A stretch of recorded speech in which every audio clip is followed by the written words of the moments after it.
events. I also have a background in bars. My family own bars. My brother has 5 bars in New York and Washington, D.C.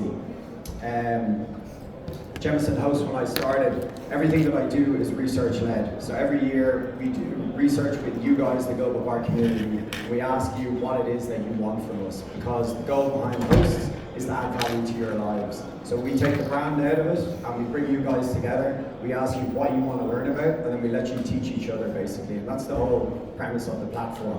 When we do that research consistently for the last 3 years, the one point that comes up every time, it's resoundingly the most important factor to you guys, is hospitality and providing excellent service. So making drinks is important, all the back of house stuff is important, but that's just par for the course. It's hospitality and how you deliver that that's really important to you. And so what we set about doing was creating content around that and trying to give you the skills and tools you need to improve your ability with hospitality. Now, we're not experts in that, admittedly, but we do know people who are. And so it gives me great pleasure to introduce Mr. Sean Finter, who, well, I'll let him actually introduce himself, because that's part of the show. Okay, thank you.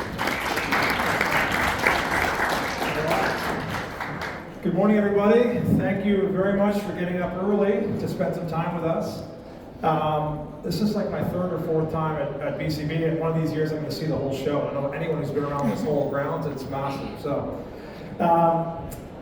let me get started here. Tony mentioned Jameson Host. So I've been very fortunate. I'm a recovering bar owner. I had bars and restaurants in Sydney, Australia for a number of years. I still have daily impulses to have more, but I remember what it was like, so I've stayed clean for a little while. But I get to hang around with a lot of bartenders, bar managers, and bar owners. And I get to go on a lot of these trips, and some of them are better than others. I can tell you that the Jameson Host experience is one of the best I've been on. So for those that hadn't heard of it, if you got staff, bartenders, bar managers, you really want to know about it and be a part of it. Allie and I went. We started in Dublin, made our way to Middleton, went to the distillery. I think the cool thing about it, this is going to tie to our talk today, and what Jameson's trying to do, right? I've always seen the symbiotic relationship between the folks that make spirits and the folks that sell them, right? And I was a retailer for a long time, and in the beginning I was at odds with the people that were selling me my products, until I learned to work with them and realized the benefit of doing that. So when I started talking to Tony about coming out to Jameson Host, he said to me, we're trying to connect, learn, and grow. And people often kick around words like that, and then you get out there and you're like, what was he talking about? I can tell you that that's really what's happening out there, right? Taking 110, 120 people at a time and connecting them not just to the brand, but to Ireland and each other is a really special thing. You should know, though, in Tony's rider, he likes to be held front and center in photos. So see him right there across the front? I thought it was an odd request, but we accommodated Tony, because he's the boss. We're going to have a drink in a minute, because I think it's about that time. Of course, we're going to be drinking Jameson Irish whiskey. A few years ago, I now coach, and I'll tell you the whole story in a second here, but I coach bar operators from around the world. A lot of them you've heard of, some people that have won big awards. Often people win big awards and then they come to me because now they want to make some money. They're starving artists and they're popular, and now they want to learn how to run a business.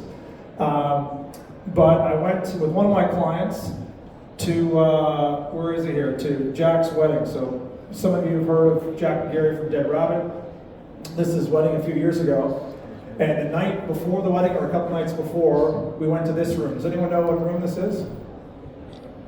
I reckon it's one of the most beautiful rooms in our industry globally, and I've been in thousands of rooms around the world. This is a Merchant Hotel in Belfast, and I mean, I can count on one hand the amount of rooms that I walk into, and I get goosebumps the minute you walk in. There's just something happening in this room, and imagine it full of people and great cocktails. So we go around Belfast for the night, and we wind up back at the Merchant Hotel. So Jack's there with his business partner, Sean. This is where Sean and Jack started on this bar. And you can imagine how nervous the bartenders were in serving kind of their 2 heroes now that have gone off to the US and made good. And the bartender asked, or I said, listen, this may be the only time I'm here, and if it is, what should I have tonight? And he said, you should try this drink called the Emerald. And he made it for me, it was delicious. Jack tasted it. Jack's a recovering alcoholic, so he just had a little sip and spit it. And Sean, he said, that's perfect. That's exactly how it is. I said to the bartender, did you create that? And he kind of smirked and he said, sir, that drink's over 100 years old. Right, so that shows my age. I thought he was into it. Is this working here? Yeah. So quickly, my name's Sean Finter. My resume, I've never really had a real job before. I've never actually printed my resume on paper, but if I did, one of the best jobs I've ever had was a dishwasher at 12 years old at a truck stop in Canada. Changed my life. I became a bar back, a bartender, and then a bar manager, all within the span from bartending into management, the span of about 3 or 4 years. And just a remarkable journey. I then, at the age of 26, has anyone been 26 before? A few of you? At the age of 26, you know that you know everything, right? I knew everything there was to know at the age of 26. So I decided I was going to open my own bar in Sydney, Australia at the age of 27. At the age of 27, I realized how little I knew about business and running bars and everything else. Very different owning bars as opposed to running bars. But I started a hospitality group in Australia. I bought distressed assets. So I bought businesses that weren't yet closed, but were technically bankrupt. And I effectively let people out of their deals. I took over the lease, their debt, so on and so forth, paid maybe $1 for the LLC, and then turned them around. So I did that 8 times in the span of 6 years. I'll tell you more about that in a second. I then founded a company called Barmetrics. Anyone heard of that? Just good for my ego if people have. I started that on my kitchen table, an IKEA table with a little scale. And my goal was to help 100 other bar owners like me, kind of avoid the suffering. That company went on to have 10,000 clients around the world. So we opened 28 offices in 8 countries. I sold that 2 years ago after 21 years. And then I've always had the Finter Group, which is my coaching and consulting business. So some clients that I work with for context, national or international groups. The systems I'm going to talk about today work for properties like Fontainebleau. This was a $1 billion renovation with a B. It's a lot of cash. Very little of that comparatively came into my bank account. Clients in Eastern Europe doing amazing things. Death & Company, Sweet Liberty, Cafe La Trova is one of the favorite brands that I work with, and Julio Cabrera. So the things I'm going to share with you today work for all these companies. I promise you they will work for you. The only things I'm going to present today, I promise will work for your business and make a difference. I never used to share this before, but I think it's important for the audience to understand the power of certain tools. This company here, I went up doing $120 million worth of business. And this one here, I did $160 million worth of business. I only share that with you to say that these tools are for scaling a business and a brand, right? If I didn't have these tools, this company here would have capped probably at 20 or 30 million, and this one never would have gone anywhere. But you're going to hear a lot of speakers here, and there's, that's the good side of me, but there's another side of the coin. So I think this is important as well. I have not graduated high school. There's a distinction to being a high school dropout and not graduating. I was there when all my friends graduated. Wasn't invited to the ceremony, but I was in the time frame that they were there. My mother's French-Canadian, and the teachers diagnosed me as learning disabilities because I'm French-Canadian. It turns out that I have dyslexia, thank you. Dyslexia, and has nothing to do with being French-Canadian. That's not a disease. Cheers to diseased French-Canadians. Another fun fact that used to be really painful to talk about. Well, I left Canada at 19. I kind of ran away from Canada, right? I was a failure. I'd failed out of hockey. A lot of my friends went on to the NHL. I'd failed at a school. I'd failed at a career in construction because I realized I was allergic to 30 below weather. I don't know if anyone else has that affliction, but it wasn't for me. So I left and I went to London to work with mentors. At the age of 21, I learned how to read. So my dyslexia kind of held me back at a 3rd grade reading level, and 4th grade retention, or the other way around. I could never remember which, but it was bad. And then at the age of 27, as I mentioned, I opened restaurants.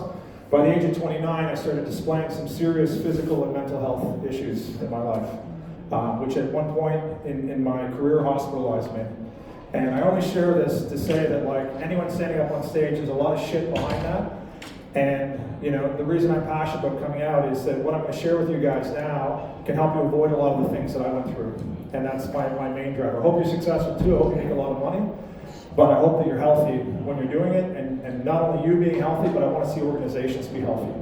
My therapist says I do this because I'm going back to rescue my 12-year-old self. Right? I'm trying to go back in time like Back to the Future. So today, I'm going to give you something that I didn't give away for a long time because I didn't know how to give it away. They say you only really know something when you can teach it to like a 10-year-old, right? That's very hard to do with a complex subject. I've never kept this because it was precious and I didn't want to share it. I just didn't know how to share it before, like right now. I'm about to release a book about this, so you guys are early on with this, and I hope you take something away. So, this is a 25-year study. I've got less than 45 minutes and 99 slides. So if you have a seatbelt on your chair, strap in. And I'm not going to apologize. I really want to give you as much as I can today. And this remote is a pain in the ass. There we go. You guys know that 82% of bars and restaurants fail, and 60% within 1 year. Do you guys know those numbers? It's staggering, right? 8 out of 10 fail in 5 years. 60% of those fail in the first year.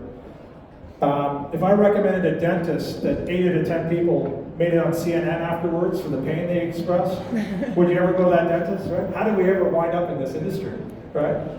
8 out of 10 look like these girls crying with gauze in their mouth by the end of the experience.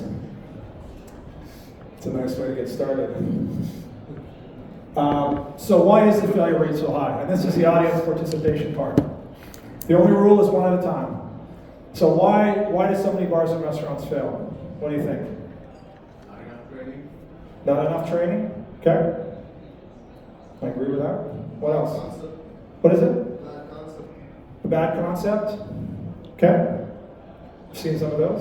No innovations. No innovation? More finance. Poor finance? Not enough money. What's that? Not enough money. Not enough money? Yeah, all these things are true, right? And if you Google why the bars and restaurants fail, you get the top 10 or the top 100. I can tell you that the top 10 list you'll find does not have the number one reason why bars and restaurants fail. And if you take it away today and avoid it, you'll multiply your chance of success.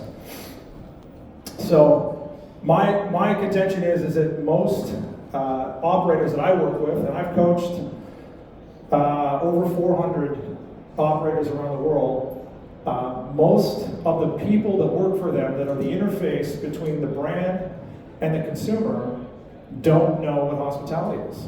We work in the hospitality industry, but how would you guys define it? What is hospitality?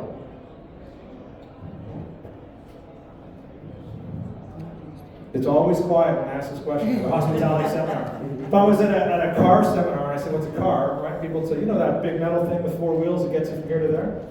But what's hospitality? What does it mean? It's not what you do, it's how you do it. It's not what you do, but how you do it? Okay. It's not having customer, but having guests. Not having customers, but having guests? Okay. Of giving. It's about giving, Not really service. not really service? It's more about because you choose to do that. Okay. And the service work you have an underlying understanding about it that's very different. And no, I'm choosing, so I'm giving. Okay. That's what So think about that. You know, there's no wrong answer here, right? Whatever it means to you. But again, working with over 400 operations team, the first thing I ask them, there's 3 of them or 6 of them, give them a blank piece of paper and I say, write down, what does hospitality mean to you at this property? What are you trying to do? Every time I get 6 different answers. And I say, how do you think a 22-year-old is going to deliver on that? Right? If I was at the car company and asked 6 people that run car companies, what is this? And they give me 6 different answers. What chance of success do you think they have? About 2 in 10, right? That's the number one reason. We don't even know how to define it properly and realize there's a lot of different types. This remote, so yeah, people often say service, being accommodating, generous, goodwill, all types of hospitality, right? So to me, in my restaurant group, and again, this is very personal, and you guys, I encourage you to crystallize around what it means, but to me, hospitality is how a guest feels about themselves while they're in my company. Right? How does that person feel about themselves? Not about what I'm doing or saying or how the room makes them feel, but how they actually feel about themselves as a human being. Right? That's what I hired people to do, to affect that feeling. And yes, they had to make drinks and clear tables and all of that, but that was the main driver for us. And I'll show you how that shows up. You know, service and hospitality are two very different things, right? I can serve you in a restaurant or in a bar and you wouldn't even notice me. At best, you wouldn't notice me. Right? If I was at a wedding and serving, things would just be disappearing, showing up at the right time. I dropped something on the floor, it was swept away, a new fork was put up. That's service, right? I love being in the service of others. Hospitality is very different. Hospitality is about how that person feels while they're in the chair, right? About themselves. And here's the complexity to it. You know, this, what we can mandate and ask of people is here. This is all discretionary effort out here, right? Asking a bartender to give a piece of himself or herself to a guest, to expose themselves in a conversation, to take a chance, right? That's some of the best hospitality, but you can't put that in a manual, right? You have to build a culture around that, and then you have to employ leaders who can deliver on that, and then hire people that are capable of representing your brand. And I'll show you what this machine looks like here. So when we start to talk about how we want people to feel, you know, gratitude and part of a community and growth, these are all feelings that we're trying to invoke when we talk about hospitality. This remote is driving me crazy. I have to press a button like 18 times. I think, is it a French-Canadian remote? Can we get a German remote? They'd be very precise. You'd think so. Let me try this one. There we go. So when I'm talking to new people coming into the industry, how much is not a pint? What's a standard serving here? Not the massive steins, but what's a regular beer here? Half a liter. Half a liter. Okay. How much is half a liter in Berlin? Rose. Price wise? Yeah. $3.90. $3.90. Well, maybe $5.90. $5.90. Okay. This guy always forgets to leave the tip, right? So $5.90. We'll round that up to $6 or €6 because I'm dyslexic. We like nice round numbers. So if I was bringing somebody in the industry, I said, listen, a guest coming in understands that €2 is for the product. They buy beer at a bottle shop. We buy beer, and they have that relationship with the price. But they also know they're not at home anymore. They have this beautiful venue and all these things happening, so they're going to pay a couple of euros for that. That's 1/3 of the price. The reason that people don't come back is you don't give them the rest of the offer. This is what they've come for. They assume you've got a venue that's going to keep them safe and warm while they're there, and they hope you have product in those commercial fridges of yours and on the back bar. But this is what they've really come for. And I've been in Berlin a couple days now. I've had some amazing service and I've had some shocking service, right? So you just don't go back to the shocking service. You don't even go back to the good service, and I'll explain that in a second. So with our young teams, and we talk about how do we win in hospitality, right? How does a bar or restaurant gain traction and win? Two things you've got to do. Is this working now? Should work. Just point it at the computer. Oh, okay. Is that it? You've got to get really close to it too? Yeah, exactly.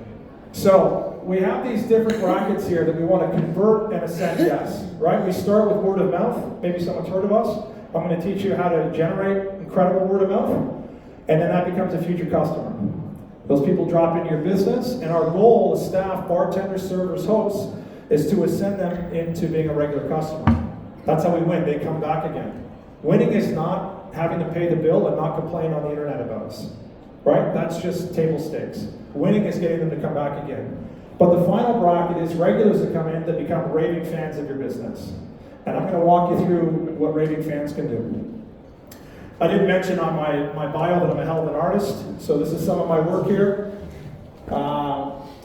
Here we have frontline staff, and we have guests. So when I get called, my company gets called, they say, oh, we're really struggling, the business is in decline, we're running out of money. And I say, what's the problem? And they say, man, it's hard to find good staff in Berlin. Yeah, we're awesome, we're really good, the whole team, the staff suck, right? That's basically what people say, I'm paraphrasing. So this is where the pressure goes. My belief is that frontline staff get way too much credit when things go well, and all of the blame when things go poorly, right? And it's almost never the case. So what I believe is that hospitality is in the agency of others, right? It's a complete connection. It's a framework of people, and what we often focus on is that direct connection between the staff and the guest, but we have to zoom out. You know, we've got owners that have jobs to do, a leader on duty has got to control the energy in the business on the shift, and then frontline staff are charged with execution. So it's very, you know, if we're not clear on the intention, on the feeling we're trying to create, and the systems, and the empowerment we have around that, it's almost impossible for someone to execute on that. All they can do is do their best, and their best will ultimately lead to bankruptcy. No fault of their own, right? The flaw is often a failure to get started on a business system. So if we focus on transferring a feeling, right? I'm not going to talk today about bartending, pouring great liquids. A lot of other people here are way more qualified to talk about that. What I focus on is transferring a feeling of being connected to something and having it go through the chain to the guest. It's the most difficult thing to do in the industry. It's very simple though. It's not easy, but it's simple, and I'll show you how.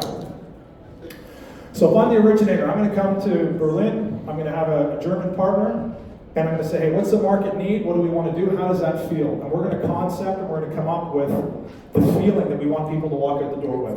We're going to design the business around that, the fit out, the menu, everything, all around that feeling. And then I know I've got my management team that's got to be connected to this. I've got my leader on duty. And you notice I don't use the term manager on duty. Not many people I met want to be managed or supervised, right? If you're employing adults, they want to be led. They want you to show them what great looks like and introduce them to the system and celebrate when they're doing it right. There's our frontline staff again, and then there's our guests, and finally it loops all the way back around when we get feedback from the guest. It's another key to today. I'm going to show you how to get the best feedback, low cost, very high impact feedback that's immediate to your business. So, if you remember nothing else from today, remember that your team will not rise to your expectations. They're going to fall to the level of your systems. So, if you call me to come in to work with your company, the first thing I say is let's sit down around a table. You bring me your induction material and show me how you're managing this brand. 9.8% of businesses that I work with have almost nothing to show me. Or it's just bullshit material, a big file or staff manual, garbage. And I'll say, okay, if this is what's important to be successful in your business, the next thing I do is talk to 3 staff that have been with you longer than 1 year, and I ask them what they know about the secret binder. It's often 0. Fucking 0, right? Why do 8 out of 10 businesses fail? We don't know how to win. And even if we do, we don't teach our team how to do that. So, here's the formula. You ready? This is where it really gets started. You got your pens out? You excited? Is everyone buckled up? It's 11:30, but I think on the same time zone as me, like 6:30 in the morning. Okay, this is how I see your business. We've got our brand we're going to start with. I'm going to show you how to conceive your brand and sharpen it and fine-tune it. We've got responsibilities here for the ownership. There's an HR machine that plugs into this. I'm going to show you one key component of that today that's a deal changer. Our leader on duty plays a really active role. Our frontline staff, hospitality, measurement, and then we get brand loyalty. Right? People become loyal to brand and choose us over. Does anyone have any idea how many bars there are in Berlin? There's like 18 on my street. Right? It feels like the people here drink a lot. That's fine with me. I like it. So, and as we go through today, remember Ellie Goldratt's theory of constraints, that whatever piece of the pipe that I just showed you is kinked or ineffective, that determines your entire output. Right? You can't hire awesome staff to make up for what the ownership hasn't done. Ownership can do their work, and you hire awesome staff, but your management team doesn't induct them, doesn't coach them, doesn't train them. It doesn't work, right? Everyone has to play their part. All right, so 5 quick areas here.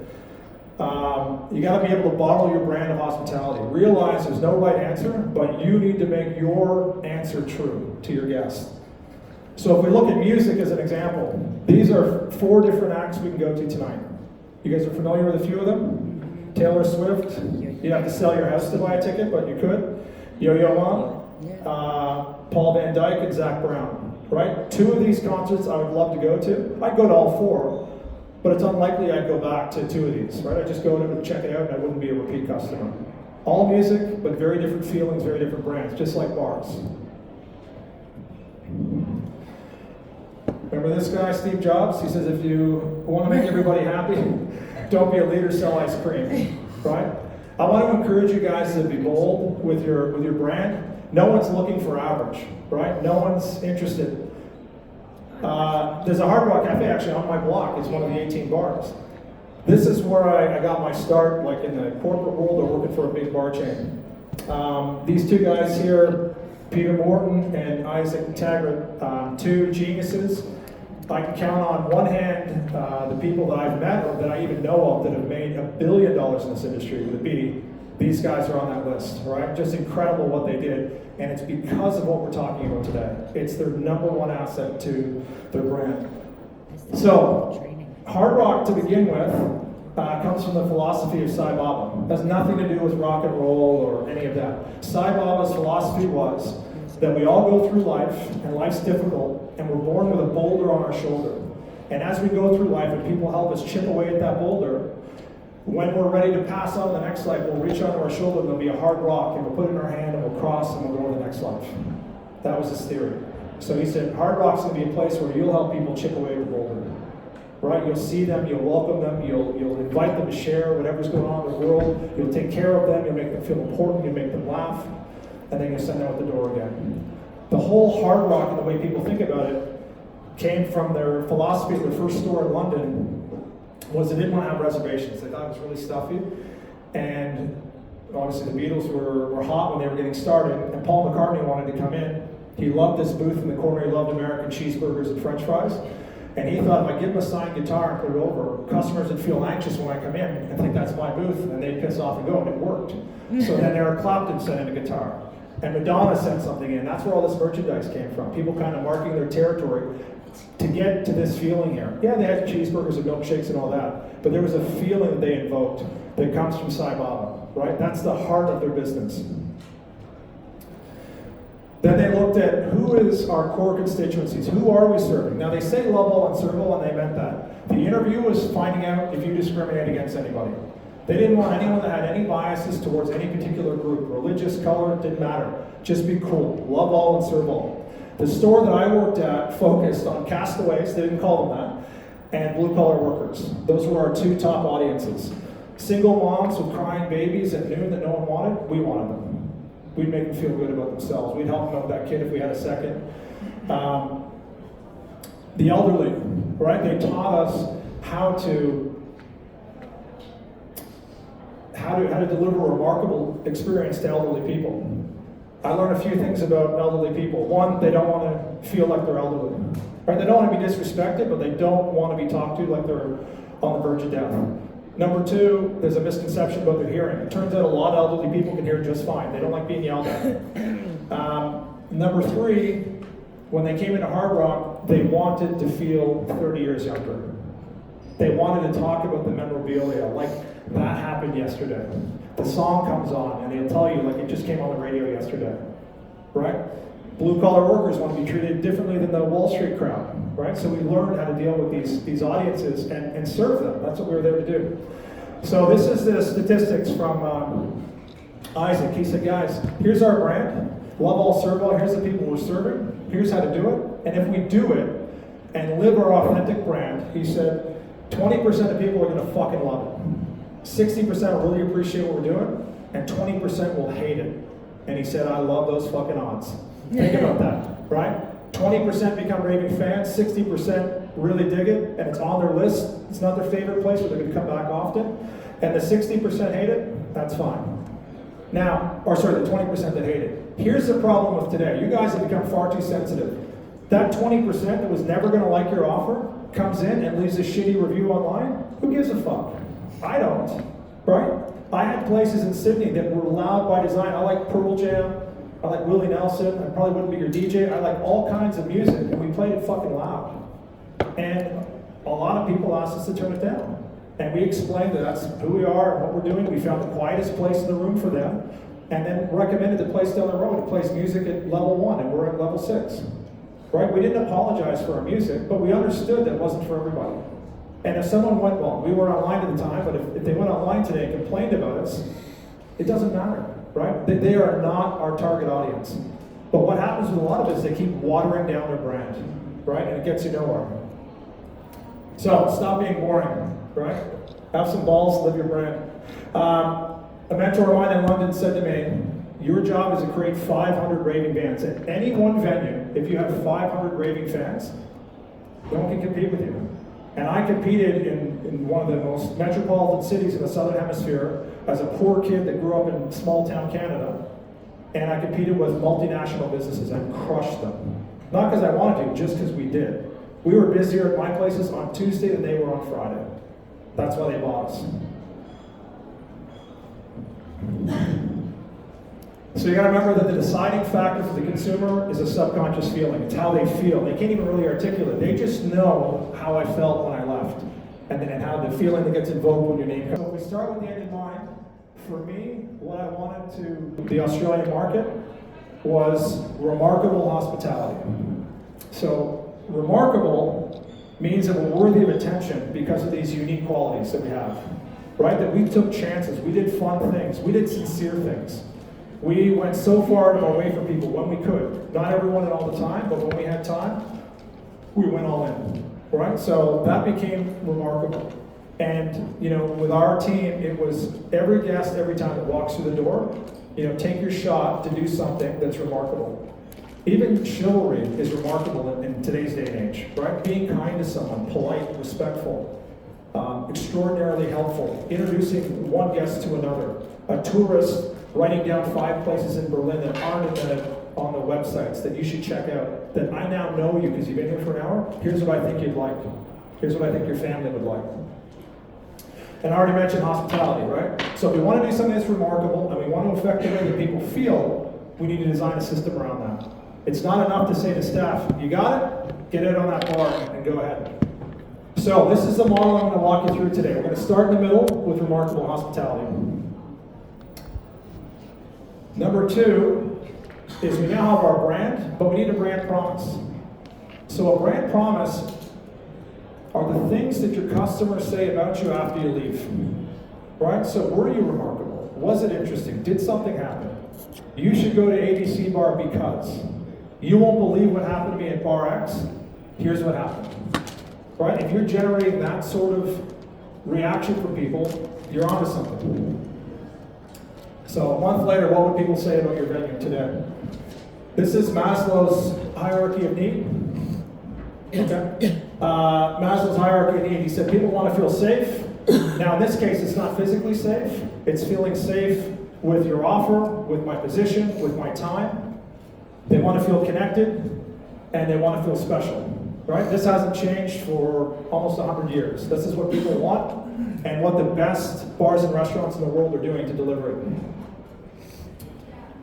So, this was my brand here. These are the 3 things that were most important to me. I want to create a connection, not just between my team and the guest, but between guests, and between the guest and the city, and the guest and the products.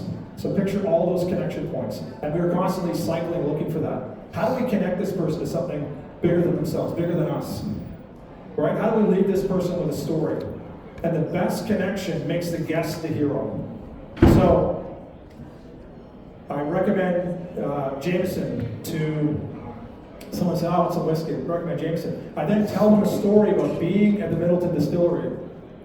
Being with Tony, how he always asks to be picked up in the photos, right across the front. Get me higher, get me higher. That's the sort of thing he says when you're with him. I tell him these stories, and now we have this connection that's bigger than us, right? The guests can then turn around and go to the table, and I told them an interesting fact about Middleton. They share with the table, now the guest is the hero. Right? I'm packaging stories and information in a way that we're connecting all these dots together.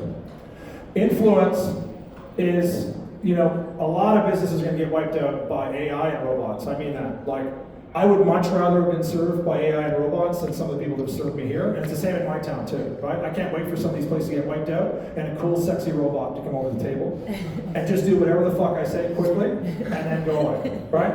That's gonna be cool. As opposed to being ignored by people and waving like a lunatic. So we want to influence the sale, right? If someone asks for Jameson, yeah, I drink Jameson, I'm gonna try to move them to black. I'm going to try to, have you tried a cocktail? You want to move people 10, 20, 30% so the experience changes and you're connected in that experience to that business. And then thirdly, creating a sense of belonging. I really believe we have the opportunity to build tribes within our business, right? Those constituencies around people that like whiskey, we have a whiskey club. People that like sports, Thursday night we have the football on live. Whatever offers that you have, we can create tribes around that and use technology to do that. All right, this is very important here when we hire our brand ambassadors. So these are our bartenders, our servers, wherever we interface with the guests.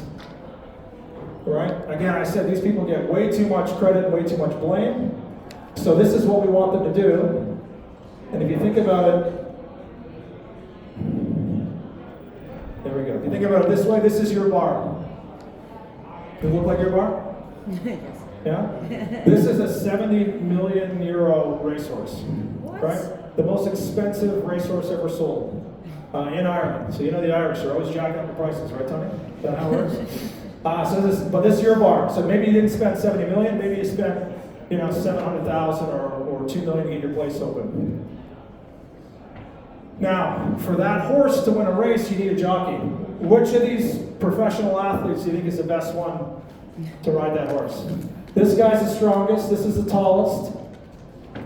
He's just a freak of nature. This guy looks excited. But it's this guy here, right? There's a right answer here. That's the right jockey to win that race. And it's the same with hiring your staff. I had 8 bars in Sydney. I would have my best bartender at my first concept cover a shift at the 4th brand I had. She hated him. Didn't really love the customers. Didn't like the drinks that we had there. Couldn't stand my management. Felt like micromanagers over there. Place was a little bit dirty for her. Right? I said, how can my best bartender not be interchangeable across all these businesses? They're just not. Right? So you have to select the right people for the right brand. We had thousands of people apply in 6 years. Less than 5% of the people that applied could represent our brand the way we needed to represent it. So 1 in 20 people that came through. And I think a lot of really quality people applied with us because we were a good group. But 1 in 20 could represent our brand the way that we needed it to be done. So I'm going to give you a hack for this, and I've got a ton of stuff for you guys, free. We're going to give you a QR code, and I'll give you all these tools for free. I've got nothing to sell today. We have a tool to understand the character that you need for your brand representation to match the human sitting in front of you. The business environment, you flesh out what's it really like to work here. You're going to ask your staff, what do you love, what do you hate? And we're going to build that into a set of questions to decide if the person you're sitting in front of, and then the values of the business. And basically what we do with 10 simple questions at a first interview, we ask these 10 questions. The off balance is just like, something that happens at your venue that's difficult to deal with, and say, hey, what would you do if this happened, right? And those are the 10 questions. By getting this right, and this is what it looks like. This is from Dead Rabbit. Best bar in the world. It was a joke they came up with as their LLC, and then they became best bar in the world. Kind of funny. But these are the questions. This multiplied their chances of hiring the right people. So I'll give you all of that as a framework, and you can just use it for your bar. Last 2 quick points here. The induction in your business determines the value of your business and your success. Most businesses, their induction is absolutely shit. In fact, some of it's harmful. Like they're teaching things that don't matter, clogging up people's brains. So I encourage you guys to take those brand promises and develop all of your induction from there first. Anyone know who this guy is? If I was in the States, half the hands in the room went up. He's a hero of mine. I'm not American, but this is the winningest coach in North American history. His name's John Wooden. He was a coach at UCLA, won 12 national championships. Won't be beat, can't be beat with the way the league works now. But he coached some of the most remarkable kids from all over the country, a lot of inner city kids. The reason I'm talking about Coach Wooden today This is Kareem Abdul-Jabbar, not only one of the best basketball players of all time, one of the best athletes of all time in American sports.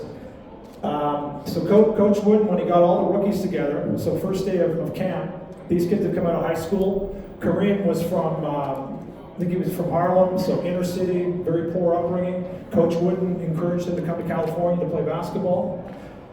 He was on a team with 4 rookies, and so the first practice, they're all getting ready. He said, hey, you guys do a jump around. I'm going to take these guys and sit down over here. Sit down on the floor in the circle. He says, okay, guys, here's your socks, and here's your shoes. Sit on your bottoms. Take off your socks. I'm going to show you how to put socks on, and I'm going to show you how to put your shoes on and lace them on. Kareem stood up and said, hey, I think this is racist. Like, you're going to teach, you know, I'm an 18-year-old man now, young man, and you're going to teach me how to put my socks and shoes on. Coach Wooden said, this is how we start. We're going to start from the ground up. So Kareem sat down, put the socks, the tube socks on, put his shoes on, showed him how to tie and leave more room on the toes. No, on your toes, leave more room there. Let it breathe, tighten it here, and then at the top, hold here, tie this, try that. Jump up and down 10 times, see how that feels, loosen this. And Kareem stood up and he said, hey, I get it, but it's offensive. And then Coach Wooden went on to say, he said, boys, 3 years ago, we're in a championship game. Our star player, he normally shoots like, can make 6 out of 10 baskets, and he's shooting 2 out of 10. And I'm going to pull him and put someone else in. And he said, Coach, I'm sorry, I can't get off my right foot covered in blisters. And he said, I realized in that moment, I didn't show him how to put his socks on. Right? These aren't the form-fitting socks that we have today. They were bunching up in the shoes. Kareem went on to say in his autobiography that he didn't know how long he'd be able to play basketball because he thought he had bad feet. He just didn't know how to put his socks on properly. No one showed him. Right? He learned how to put his socks on, he never had blisters again. It's the same in the bar business. If you want someone to create a connection with a guest, don't assume that they know how to do it. It's not intuitive, especially to a lot of kids who grew up on an iPad or VR goggles. So we're going to go to, I'm going to give you guys this. I'm going to give you a video that explains this in depth. But if you think about being 22 or 25-year-old, kind of new to the industry, someone walks in the door, you know, you've got to really break down their frequency with the business. You've got to treat someone very different if they're a tourist versus if they're a regular in your business, right? And these all become playbooks. So what does that look like? If someone's a tourist, they come in, they're hungry, they want to eat and go, what can we do to take them to the next level? Right? I used to teach my staff to come in, watch people at the front door, rate their energy. Right? Are they 4 out of 10, 6 out of 10, 8 out of 10? Now, if you come from a funeral and you're 1 out of 10, you don't want to be greeted by someone who's got 10 out of 10 energy, right? High-fiving, smacking you on the back, you'd be like, I'm not staying here. So we mirror that energy, and then our goal is to bring 2 levels up during the visit, right? So we've got to lead by doing that. So we've got very simple playbooks to do that. A, B, C, 1, 2, 3 with each of these. I'll give you a video that will walk you through. And then finally, the final piece of all of this is how do you measure hospitality? How do we measure it today? You guys are in the business. How do you know if it's working? What are the key measurements? Return business. Return business? Reviews? What kind of reviews? Recommendations. Recommendations, people? Yeah. Any other ways to measure hospitality? Feedback and tips. Feedback and tips? Yeah. So some of these are leading indicators, some of them are lagging indicators. They're all true. They're all ways to collect data to do that. This last piece here I'm going to share with you is something that I learned after I was a retailer. And had I known this and I known the science and how simple it is, I would have been far better off as a retailer. And I hope you guys take it away and use it today. So here it is. Has anyone used the Net Promoter Score or know what this is? Someone in the back there? Okay, wow, very few people. So this could be the biggest thing that happens in your business. It has nothing to do with me. I've learned it. I want to share it with you, and you'll take it away and use it. It's unbelievable. So Frank Reichel is a guy that I've met a couple times. He used to be with the Gallup organization. I live in Annapolis, Maryland. He's 35 miles away in Washington, D.C. Frank's a real geek. I'm a geek, but he's like a super geek, a geek I look up to. And as a statistician, his top survey, rated by value to the client, was 42 questions. So he dreamed every night, as sexy statisticians do. Those sexy dreams is, how do I come up with one question that gives us like most of the answer? Anyone ever have that dream? Yeah. Just Frank and I, or Fred, sorry. So here it is. This is the question. I don't want to ruin the book for you. The question is, how likely are you to recommend us to your friends and family on a scale of 0 to 10? Yeah? That's it. So the genius behind this question, oh, here it is. Genius behind this question is the likelihood that you, the guest who just had my experience, to recommend us, so to put your credibility on the line with the people that matter the most to you. And here's what they found out. That on this scale of 1 to 10, anyone who rates you a 1 through 6 are detractors of your business. Meaning that they go back to work on Monday and they hear someone say, I'm going to go to ABC Bar on Friday. And they go, oh, don't go there. My God, don't go there. I got 3 places that are better than that place. They actively steer people away from your business. Okay? 8 out of 10, when I was in school, if I ever got an 8 out of 10, that'd be on the fridge, right? That was the high watermark for me in my life. It sucks in hospitality. It's not good enough. 8 out of 10 and 7 out of 10, they're entirely passive. How many more minutes do we have here? 3. Oh, 0. Okay. Entirely passive. Only these 10 out of 10s are promoters of your business. So there's a few ways you can run this survey. This is a lowest cost, highest impact way to measure hospitality. You can put it in the bill flow. Simple question. How likely are you to recommend us to your friends and family?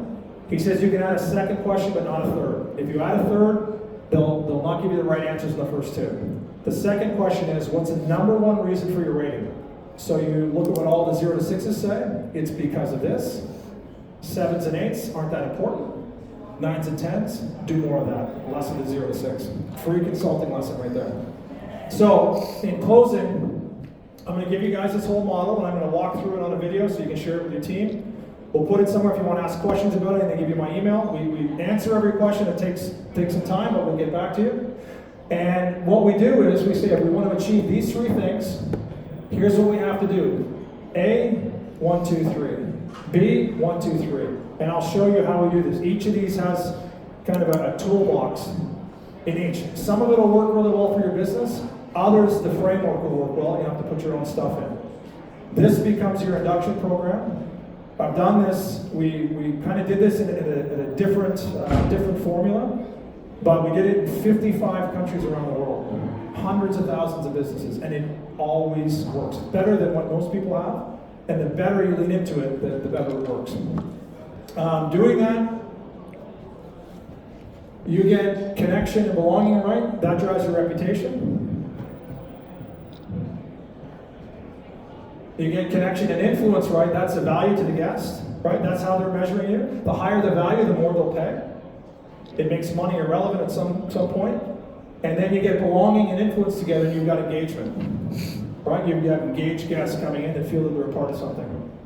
And then the final part of the video is going to walk you through. These are the 3. This is ownership, your managers, your leaders on duty, and this is your frontline staff. And the diagnostic I'm going to give you guys, remember, Ellie Goldrat, wherever you're pinched, that pipe's pinch is what's affecting your business. Oprah? Yeah. I said to Tony, can we give everyone a car? He goes, no, we don't have that kind of money. So, because of Tony, you're all not getting a car. But we're going to give you a free diagnostic. And what this diagnostic will do, if you scan there, you'll get it. What this diagnostic is going to do, it'll email out to you, is you'll be able to answer 24 questions. Really easy. It takes about 5 minutes. And then the report will show you where your hospitality machine is broken down. And then we'll have examples for those things that you can just plug into your business. You can become your own consultant overnight. And there's our details, Elliot and myself. And do we have time for a couple questions? Or yeah? All right. Elliot, you got the mic? Or who's got it? Tony? Look at the speed. Okay. All right. We can take 2 or 3 questions if you guys have them. This is again the participation part. There's a question? My question is, you mentioned before that 5% of the people you're hiring, they are not prepared to represent your brand. Yeah. And what will you do?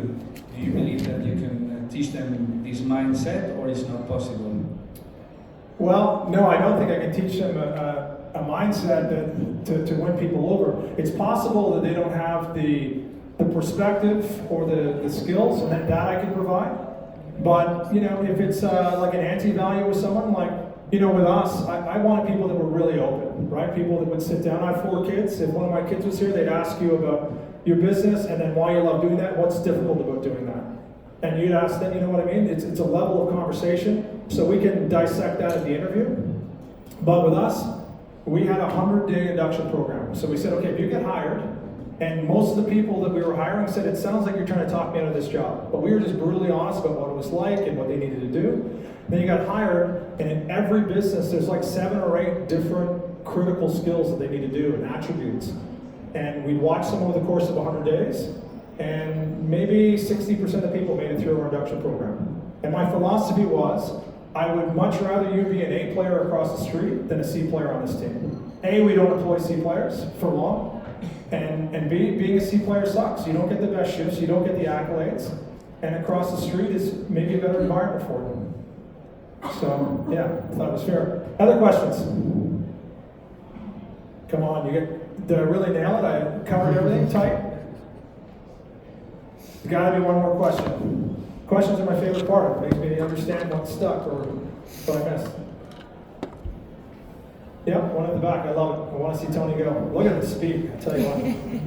He's a hurling player back in Ireland, and by that speed, you can tell his team hasn't done very well. I just submitted your thing on Google Sheets, but I can just say the same question. Like, I'm working in the business right now, and I used to manage a business in a different country, and I just came back home, and I'm just working in a business, and I can see that the business doesn't have any systems, any foundations, anything like that. Yeah. So how do I get to the leaders, the venue manager, and the owner, and tell them, like, hey guys, sorry, this is why your business is not working right now? Yeah, well, it's a great question. And the reason I developed the diagnostic team wasn't even for my team, it was for your team, right? I have I'm a bartender at heart. I still have a bar at home, and I love serving people. And so I have a lot of relationships with bartenders who say, I can't get through to my boss, you know, and I developed that tool for the bartenders to be able to say, here's what I think the business has, and it's in a red, yellow, green format. So the red means that it's missing, yellow is like, yeah, we kind of have it, but it doesn't work, and the green means that it's working. And then the owner can challenge them and say, well, let me fill out the diagnostic, and even that, if they're 2 different reports, that already shows a problem. But if we pick a few things that are broken and then start from the ground up, right? Like the things that I'm talking about today, you know, took me from a kid who couldn't read, who just couldn't succeed at anything, and I learned the system. And, you know, part of this is about operations, right? Teaching these young people how to connect with a guest at a high level. That's one of the best life skills I've ever learned. How to create instant rapport with another human being. Teaching people how to sell with dignity, right? Customers want to buy, but they don't want to be sold. So we teach them how to do that, and then we teach them how to connect, how to create a connection. Not B2B or C2C, H to H, human to human. You teach the young people that work for you, and the old people, everyone that works for you, how to do all that, and you're going to have a successful business. Because I know that you develop a business by developing people, and this is just a great framework to do that. And I'll give you all the examples that I have, and like I said, we don't have anything for sale, but I'm just really keen to get this information out and help as many businesses as possible. So with that, I'm going to let you guys get on your day, and I thank you for being with us.